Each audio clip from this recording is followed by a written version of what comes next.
Thank you for joining me on stage. Thanks for inviting me. For the people that don't know me, I'm super proud to be part of the Launch Hub Ventures team.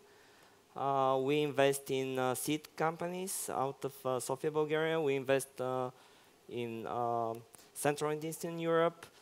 We are super happy to have a very good portfolio.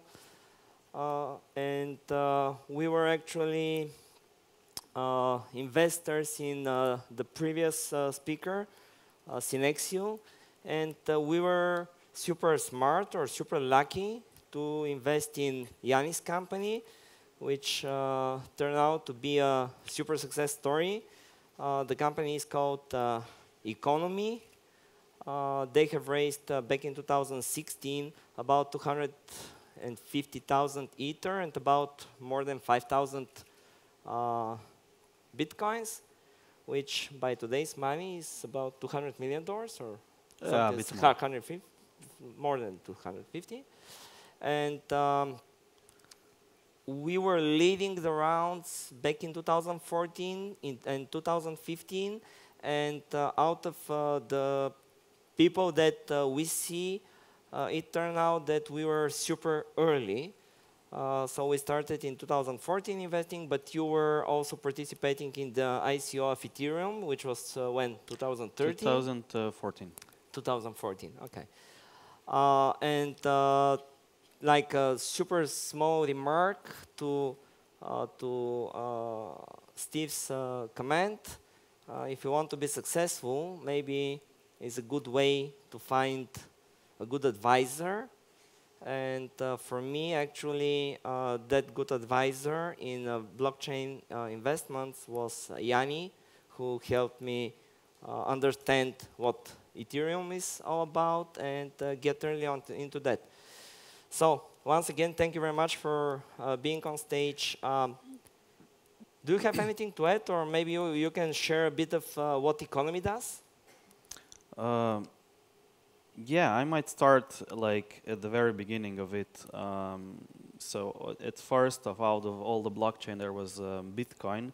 And then, as you mentioned, we kind of switched to something else. And why did we switch to something else? Because there were certain limitations in a Bitcoin network. The thing that you can do is you can send token of value left and right, but that's about it. And obviously, there was a need for something more than that. And since everything like moves forward in life, so does here in the blockchain space. And we got into the space close to 5 years ago. Then we got investment from Launch Hub into 14, to 15, and to 16 we did an ICO. What we decided to do, so what we at Economy do, we do a fund management platform. And why is that so? So on day one, when there was just one asset, it was called the Bitcoin. You need no management in between. As soon as you have few, you still don't need management. But when you have many of assets, that's when you need management, because there's just no way that you could do due diligence on thousands of assets, and there's going to be way more. And so what we thought, because we were super early, we thought like, what's going to be like one of the things for the mainstream people to get in if they want to invest, if they want to join the space? Well, they'll definitely need like a management of assets. In today's financial industry, there's, I think, more than 70% of managed assets, while in the blockchain space, there's close to 0% of managed assets.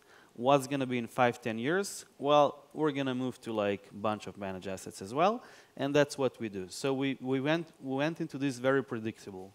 Kind of like, you know, if we would have like a fictional island for like 1,000 people on the island, and we would say, what do we need on an island? Do we need a Chinese restaurant? I don't know, maybe yes, maybe no. But do we need a doctor? Well, that one is a clear yes. And that's what we're doing. Very good, and which actually brings me to my next question is, and because there's a clear distinction between the obvious use case, which is finance or the coin thing, speculation and things like that, and there are quite a bunch of other things which are, in my opinion, much more important, like the blockchain, what the blockchain brings to the world that has not been able, the world has not yet in possession. And actually, the moment we unlock that opportunity, that's going to be the moment when you have hundreds of millions of users or billion users. Because now we are in the pretty early stage still, even though it's Satoshi, like it was 10 years now, since 2008, yeah? Yeah, 9. But which are, in your opinion, the most important features or the most important things that the blockchain can unlock, and actually we have massive use cases? It's actually pretty hard to answer of like what specifically is going to be like the killer feature. What's going to be the Facebook? What's going to be the Google of the blockchain? What's going to be the Uber of the blockchain? But there's one thing that's very clear, and that is, you know, if you look like in terms of platforms of what the internet is, and you will realize that you cannot do anything with the internet that you cannot do without the internet. But then you would think of like, how about the video calling? Because that's you cannot do. Well, that's kind of like what we are doing right now. But for that, we had to come to the same place. Like with the video calling, we can be anywhere in the world, which means that we have information that is on the internet traveling in real time, close to for free, and is accessible to way, way, way more people than otherwise would be. The problem with this information is that it can be copied. And as soon as it can be copied, it cannot contain any value. And so the blockchain is exactly the same. Like you will be able to do everything without the blockchain on a funny way, on an old-fashioned way, but on the blockchain, you will be able to do something with value. You'll be able to transfer value faster, better, and more efficient. That's kind of like, how do you go to China? Well, you don't take the boat and you don't walk. You don't take the horse. Well, you fly there. And that's what it is. So you can still do it with the other ways, but because of the new ways, you do it more efficient, better. And where we're going to end with is like, I don't know, but I do know something that like the current developments are happening on the lower protocol level of things. And why is that so? Like there was a CryptoKitties game I think at the beginning of this year, where the whole network was congested because of the cats on the blockchain. And you were able to breed 2 cats, sell a cat, and there was too much traffic for that, so the whole blockchain, the Ethereum blockchain, could not process all that. And so these are the fundamental issues that we're solving right now, kind of like to have it scalable for the next CryptoKitties to work, and then to progress further on.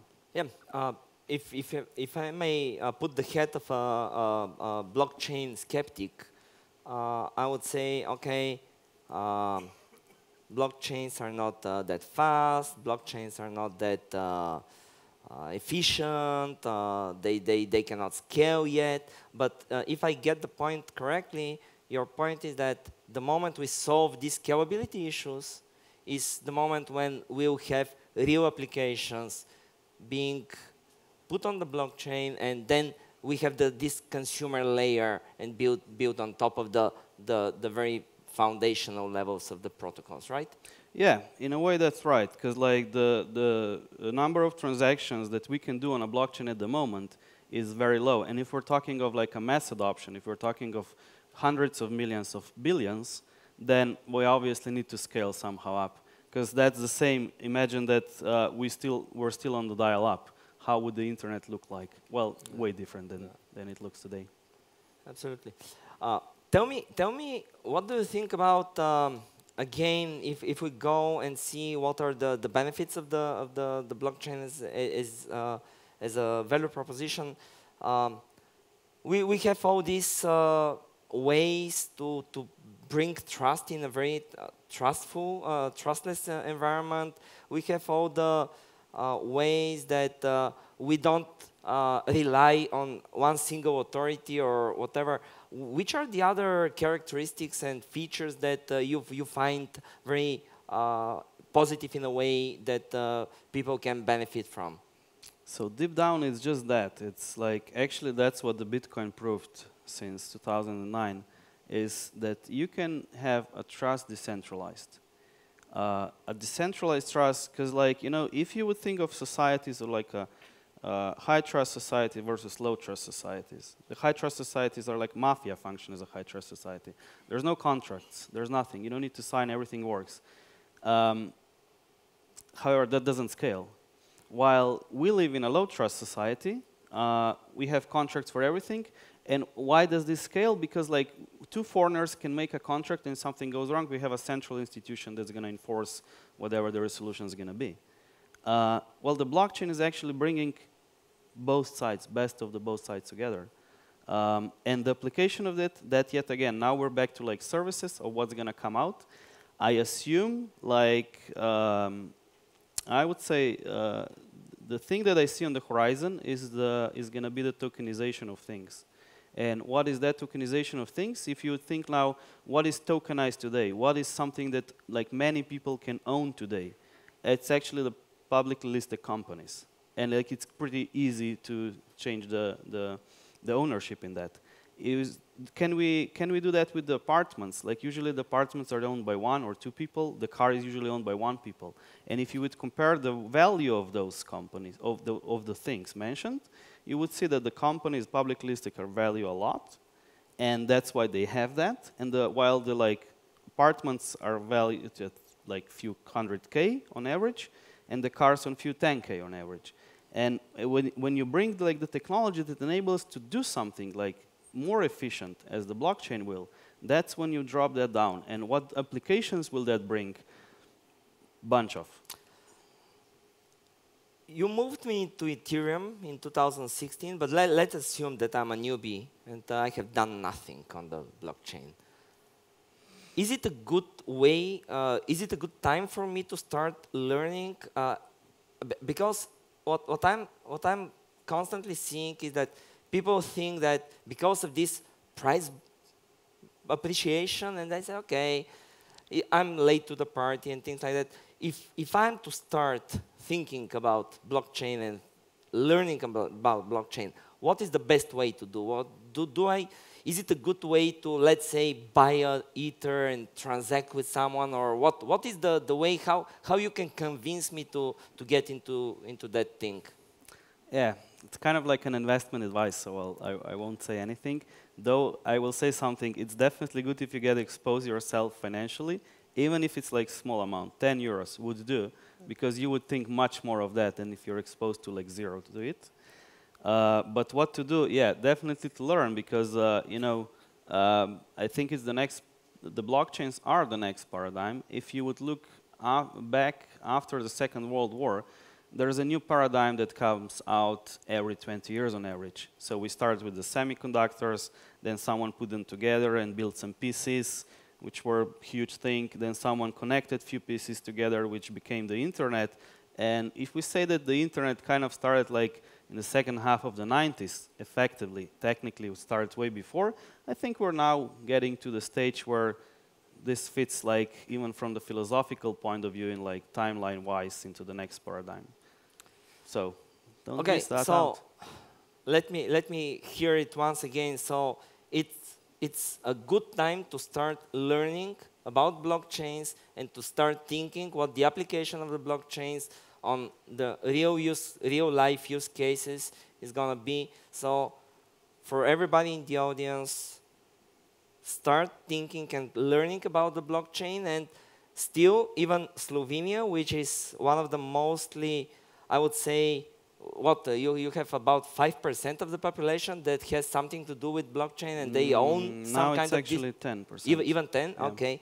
But Slovenia is kind of not the real use case, the real thing. I mean, much less in the world. So it's a good moment to start thinking and understanding the blockchains, because blockchains are here to stay, and it's gonna be a very important thing in the years to come, right? Yeah, I agree. And so like kind of an advice, I think it applies the same as, you know, this story of like when's the best time to plant the tree. Well, the best time was years ago. The second best time is right now. Yeah. So okay, perfect. Thank you very much, Jani. Thank you.